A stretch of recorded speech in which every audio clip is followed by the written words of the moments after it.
कौन बनेगा क्विजपति। इस कार्यक्रम में आज प्रतिभागी के रूप में चंदन कुमार जी हैं। ये 12वीं के छात्र हैं।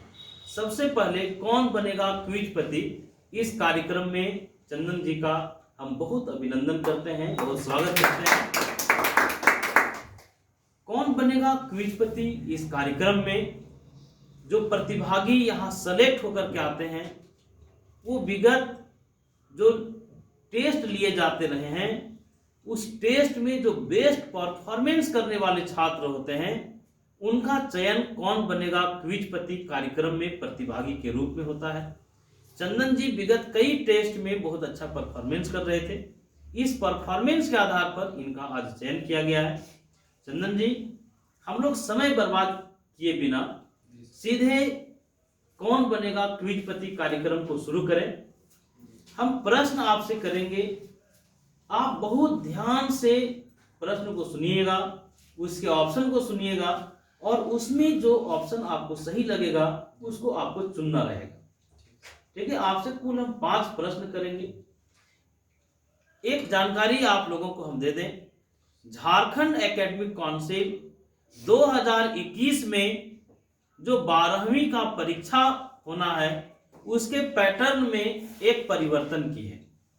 इसमें 40% जो प्रश्न होंगे वे ऑब्जेक्टिव प्रश्न होंगे, वस्तुनिष्ठ प्रश्न होंगे। तो वस्तुनिष्ठ प्रश्नों को बहुत शानदार तरीके से हम लोगों को पढ़ना है, सारे ऑब्जेक्टिव प्रश्नों पर नजर बनाए रखना है। चलिए चंदन जी, पहला प्रश्न है आपसे, जब वस्तु की मांग की लोच अनंत होती है, प्रश्न ध्यान से सुनिएगा, जब वस्तु की मांग की लोच अनंत होती है तो एक फर्म के लिए निम्न समीकरण लागू होगा।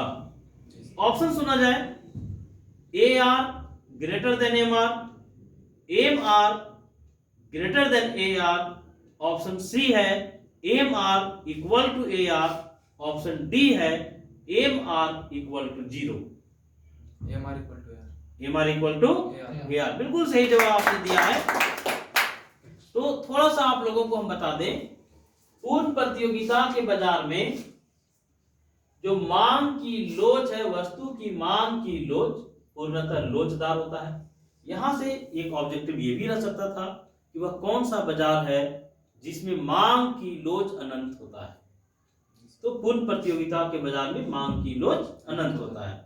और हम लोग पूर्ण प्रतियोगिता के बाजार के बारे में जानते हैं कि यहाँ P equal to A R equal to M R होता है। तो बिल्कुल सही जवाब आपने दिया था। चलिए दूसरा प्रश्न, कौन सा कथन सही है? ध्यान से ऑप्शन सुनिएगा। ऑप्शन है एकाधिकार में A R equal to M R, पहला ऑप्शन था। फिर से क्वेश्चन सुनिए, कौन सा कथन निम्न में सही है?